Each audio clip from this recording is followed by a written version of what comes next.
Coucou les merveilles, c'est Chloé. Je vous propose dans cette vidéo d'expérimenter le tirage psychologique, le tarot psychologique. Donc j'ai pris avec moi quelques cartes du tarot Histoire de sorcière. Parce que pour faire un tarot psychologique, il faut avoir un jeu qui est basé sur le Rider-Waite. C'est-à-dire qui est figuratif en fait, qui raconte des histoires à travers ces images. Le tarot de Marseille ne va pas fonctionner parce qu'avec les arcanes mineurs, en fait, des fois vous avez genre 3 épées. Pour le 3 d'épée, vous avez juste 3 épées. Et c'est trop neutre. Enfin, on peut pas raconter grand chose sur juste ça. Donc il faut un tarot qui raconte des histoires et celui-ci, il est super pour ça. Donc, juste avant de vous montrer vous faire choisir, du coup, parce que je vais vous faire choisir la carte qui va ensuite répondre à votre question. Au niveau des questions à poser par rapport à un tarot psychologique, un tarot psychologique ne va pas répondre à des questions où en fait vous n'allez pas avoir, où ça ne va pas, comment dire, je sais pas trop comment le formuler, mais vous n'allez avoir aucun pouvoir en fait. Vous allez être complètement destitué de votre pouvoir. Par exemple, est-ce que je vais avoir des enfants? Est-ce qu'il va me demander un mariage? Je sais pas, des trucs comme ça. Là, juste la réponse, ça va être oui, non. Si vous voulez, par exemple, que la personne vous demande en mariage, que c'est non, bon, bah, vous allez être triste. Si c'est oui, vous allez être content. Mais c'est tout. Voilà. Le tarot psychologique, comme son nom l'indique, le but, c'est de travailler. En fait, c'est que vous êtes acteur de votre vie. Donc, il va plutôt fonctionner avec des questions du genre comment est-ce que je peux améliorer ma relation de couple? Comment est-ce que je peux gagner davantage d'argent? Les questions qui commencent par comment, ça fonctionne super bien parce qu'on est vraiment au centre, c'est nous qui sommes acteurs. Après, on peut aussi aller voir dans l'avenir. Mais en fait, c'est toujours à des buts, dans le but en fait d'être acteur dans le présent. Par exemple, vous pouvez demander quel sera mon avenir si je me lance dans une relation avec telle personne. Vous allez voir la carte, si ça vous parle d'un truc désastreux, vous allez peut-être pas avoir envie de vous lancer avec cette personne-là.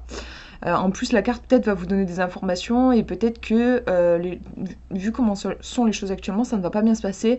Mais parce que, j'en sais rien, moi, vous êtes parti sur une mauvaise base et il serait important d'aborder un certain sujet avec cette personne, peut-être des trucs à dénouer avant, et du coup, vous allez prendre connaissance de ça avec la carte. Vous allez pouvoir dénouer ça. Et ensuite, pourquoi pas, refaire un tirage et voir que là, ça y est, c'est dégagé pour vous mettre en couple avec cette personne. Mais vous voyez, l'idée, en fait, c'est de toujours revenir à l'action, quoi. Donc, je vous laisse poser votre question. Ça peut être sympa de l'écrire, parce que vraiment, dans le tarot psychologique, voilà, la question, enfin, même dans les autres tirages, en vrai, la question est hyper importante. Plus elle sera précise, plus vous aurez une réponse précise, plus votre tirage sera clair, quoi. Parce que vous saurez où regarder. Qu'est-ce que je peux vous dire d'autre? Je crois que c'est tout. Je vais vous guider en fait. Ça va être un peu différent des tirages que je fais d'habitude parce que là c'est vous, c'est pas moi qui vais me donner mes impressions, c'est vous, je vais vous faire un peu bosser, qui allez travailler sur chaque carte. Donc là je vous montre les 3 cartes et je vous laisse choisir celle qui vous attire le plus intuitivement, vers quelle carte vous êtes le plus attiré. La première est ici, la deuxième ici et la troisième là.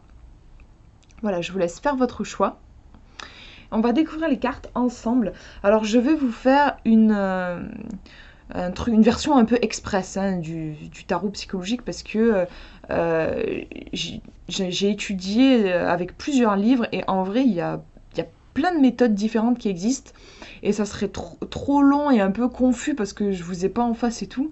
Voilà, donc j'ai décidé de synthétiser vraiment pour que vous ayez la base, que vous puissiez pratiquer en vous rendant compte un petit peu de ce que c'est, et que vous puissiez avoir une réponse à votre question, c'est quand même le but. Donc, si vous avez choisi la première carte, voilà la carte qui apparaît. Donc on va pas faire attention au titre du tout. Si vous connaissez les significations des cartes, en fait, il peut être intéressant même de masquer le titre pour pas être influencé. Et même si voilà, la carte vous la connaissez, vous avez déjà des images, des significations sur cette carte, c'est vraiment important d'essayer de mettre ça de côté. On va vraiment se plonger dans l'instant là où vous découvrez cette carte. Qu'est-ce qu'elle vous raconte en fait? On va chercher l'histoire que vous raconte cette carte. Donc pour ça, le mieux, ce serait, je pense, de faire une pause avec la vidéo là et vous décrivez la carte à voix haute. c'est encore mieux. Si vous pouvez, si vous êtes tout seul, voilà, ça c'est encore mieux de la décrire à voix haute. Sinon, vous pouvez le faire dans votre tête ou par écrit aussi. L'idée, c'est vraiment de la décrire comme si, par exemple, si j'étais au bout du téléphone et que vous vouliez me décrire la carte, que je l'avais pas sous les yeux. Voilà, donc qu'est-ce que vous voyez? Et ensuite, peut-être dans un deuxième temps en plus, réfléchir à genre comment elle se sent, comment se sent le personnage sur cette carte. Essayez en fait d'avoir une... Au début, vous allez avoir une lecture assez objective, c'est-à-dire genre je vous décris, c'est une meuf qui est couchée sur un espèce de truc à la romaine, là, je sais pas trop, on dirait un espèce de transat, mais voilà. Et il y a un arbre, enfin voilà, vous décrivez le truc de façon un peu objective, mais ensuite on va rentrer dans une description un petit peu plus subjective, un petit peu plus personnelle. Qu'est-ce que voilà, qu'est-ce qu'elle a l'air de, qu'est-ce qu'elle ressent pour vous cette jeune femme? Vous pouvez même vous amuser à raconter un peu une histoire, par exemple, qu'est-ce qu'elle est en train de lire? Qu'est-ce qu'elle fait là? Est-ce que c'est un truc qu'elle a l'habitude de faire ou pas, ou voilà. En fait, vous allez, ça s'appelle dresser un paysage métaphorique.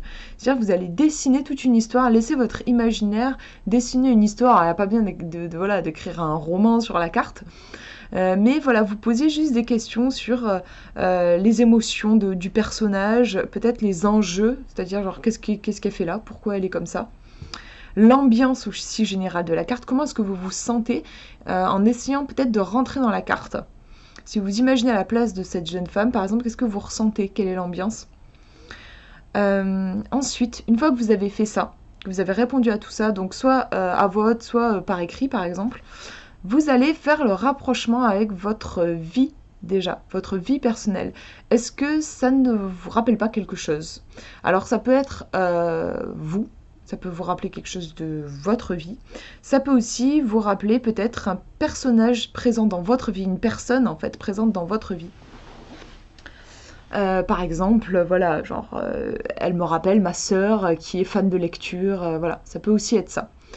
Mais sinon, dans tout ce que vous avez décrit, ça peut vous rappeler un comportement. Et ensuite, c'est intéressant forcément de faire le lien avec votre question. Donc, par exemple, si vous vous êtes demandé comment est-ce que je peux avoir davantage d'argent, relire vos notes en fait et essayer de voir par rapport à cette question qu'est-ce que cette carte me dit. Vous voyez un petit peu le principe. Il y a un truc en fait un peu se demander aussi que le personnage, s'il pouvait parler, cette jeune fille pouvait parler, en fait, qu'est-ce qu'elle me dirait? On a En fait, on est en train là de on projette notre inconscient dans la carte. C'est comme ça en fait que ça fonctionne. Voilà pour la première carte. Je vous montre la deuxième. Si vous avez choisi la numéro 2, on est sur le pendu. Mais on va pas prendre en compte en fait le titre, on va surtout regarder l'image. Donc la première étape, ça va être la description. Décrivez la carte comme si vous deviez la décrire à une personne qui ne peut pas la voir. Qu'est-ce qu'il y a sur cette carte? Et comment vous ressentez le personnage? Comment il se sent? Comment il en est arrivé dans cette position un petit peu étrange aussi? Comment ça se fait? Est-ce que c'est un personnage qui est prisonnier? Est-ce qu'elle s'est mise dans cette position elle-même? Est-ce que, je sais pas moi, c'est un mauvais sort? C'est un truc de bizutage? Vous pouvez en fait puiser dans votre imagination tout ce qui vous vient à l'esprit. Voilà, osez soit le prononcer à voix haute, soit l'écrire. Ensuite, vous allez voir l'ambiance. Quelle est l'ambiance de cette carte? Si vous vous imaginez aussi à la place de ce personnage, si vous pouviez rentrer dans la carte, quelle est la sensation? Qu'est-ce que vous ressentez? Une fois que vous avez eu toutes ces infos, vous allez vous demander, et maintenant, qu'est-ce que ça donne si je fais le rapprochement avec ma propre vie? Est-ce que ça peut pas vous faire penser à quelque chose par rapport à votre propre vie et par rapport à votre question? Donc, par exemple, là, si vous vous êtes posé la question de Qu'est-ce qui va se passer si jamais je me lance dans tel boulot? On m'a proposé une offre d'emploi, voilà, qu'est-ce qui va se passer? Reprenez toutes les informations que vous avez énoncées avant et essayez de voir du coup qu'est-ce que transposer avec votre question, qu'est-ce que ça donnerait. Voyez par exemple, voilà, si j'ai demandé quelle était, enfin voilà, là ma question par rapport à l'offre d'emploi, quel était mon futur, allait être, pardon, mon futur. Et que j'ai décrit le personnage comme, oui justement, voilà, un personnage qui allait se faire bisuter, en fait, qui se faisait bisuter dans une école de sorcières. Transposé à ma question, je me dis peut-être qu'en fait, il n'y aura pas une super ambiance au boulot. Peut-être que je risque d'avoir des problèmes avec des collègues, en fait. C'est peut-être ça qu'elle me dit, la carte. Vous voyez un peu le principe. Voilà pour cette carte, et je vous montre la dernière carte. Donc, première étape, vous allez décrire cette carte comme si vous deviez la décrire à une personne qui ne peut pas la voir. Comme si la personne était au bout du fil et que vous deviez décrire la carte. Donc, il y a un côté un peu objectif, en fait, d'écrire la carte comme elle l'est. Et en même temps, c'est intéressant aussi de vous demander, selon vous, que ressent le personnage? Quelle est son attitude? Pourquoi, comment il en est arrivé là? Quelle est sa motivation profonde? Comment ça se fait qu'il se retrouve à ce moment-là, debout, avec, on dirait, de l'énergie qui s'échappe de ses mains? Enfin voilà, pourquoi? Qu'est-ce qui l'a emmené jusqu'ici? Vous pouvez aussi vous projeter dans la carte à l'intérieur, essayer de vous imaginer aussi à la place du personnage et voir un petit peu comment vous vous sentez. Quelle est l'ambiance autour de vous? Est-ce que vous êtes à l'aise? Qu'est-ce qui se passe? Quelle est votre émotion du moment? Une fois que vous avez toutes ces infos, essayez de faire le lien avec votre propre vie, là aussi. Et, je dis là aussi parce que je viens de dire pour les autres cartes.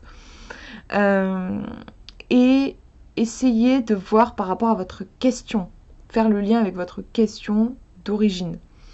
Donc par exemple, qu'est-ce que je pourrais vous donner comme exemple? Si j'ai demandé quelle était ma mission d'âme, ma mission de vie, voilà, comment est-ce que je pouvais contribuer? Comment est-ce que je peux contribuer? Parce que voilà, en ce moment, je me sens un peu à côté de la vie, j'aimerais trouver ma place, voilà. Et puis quand j'ai décrit le personnage, je l'ai décrit comme... quand j'ai raconté ma petite histoire, par exemple, j'ai dit que voilà, c'était un personnage qui était arrivé ici parce qu'il y avait un ami sorcier, une amie sorcière à ce personnage qui était en galère, et du coup ce personnage-là s'est réveillé à 3h du mat pour faire un rituel magique pour venir l'aider. Bon ben voilà, là, si je transpose avec ma question, comment est-ce que je peux contribuer? Il y a l'idée de utiliser son pouvoir, sa puissance. Il y a clairement une force, en fait c'est en train de me dire que j'ai beaucoup de puissance pour aider les gens qui sont dans le besoin, en fait. Donc voilà, il y a cette idée de générosité qui vient du cœur. Moi, dans l'histoire que je viens de créer là, il y a cette idée. Voyez, en fait, c'est important de comprendre la dynamique, en fait, la mécanique du truc. C'est toujours pareil, en fait. On commence par décrire la carte. Ensuite, on va aller dans un truc plus émotionnel où on va essayer de voir ce que ressent le personnage, ressentir l'ambiance et se poser quelques questions qui vont nous aider à mieux comprendre le personnage, genre qu'est-ce qu'il fait là, pourquoi, où il va, voilà. Et ensuite, une fois qu'on a eu toutes ces infos, on va aller les rassembler sur notre vie actuelle et notre question. On va transposer tout ça. Voilà pour cette vidéo. J'espère que ça vous aura plu, que vous aurez... j'espère avoir réussi en fait à vous transmettre la logique, parce qu'en fait il y a une logique du truc. J'ai tourné une vidéo sur le Heart of Tarot, qui est donc un bouquin malheureusement en anglais, mais qui est génial. Et l'anglais est hyper simple pour présenter cette technique. Et il y a encore plus de... Du coup, voilà, il est assez gros le bouquin. Il y a encore plus de techniques proposées. Là, je vous ai fait un condensé. Et sinon, vous avez aussi le tarot psychologique de Denise Roussel, qui est très bien, qui est en français. En fait, c'est un peu l'équivalent de celui-ci. Parce que voilà, moi j'ai découvert ça, en fait, il n'y a pas longtemps. Et dans celui-ci, il nous propose un tirage qui est le tirage en pointe de diamant. Et en fait, dans celui-ci, il y est aussi. Donc visiblement, c'est un tirage propre à Gestalt Tarot, au tarot psychologique. Et voilà, vous l'avez détaillé ici en français, donc on peut dire que c'est une sorte d'équivalent celui-ci. Même si voilà, celui-là est vachement plus pratique en fait, on va direct dans la pratique, tandis que lui, vous avez une grosse partie théorique. Bref, je ne vais pas vous en parler plus, je vous laisserai voir les vidéos si jamais ça vous intéresse. Voilà, je vous fais de gros bisous, prenez bien soin de vous.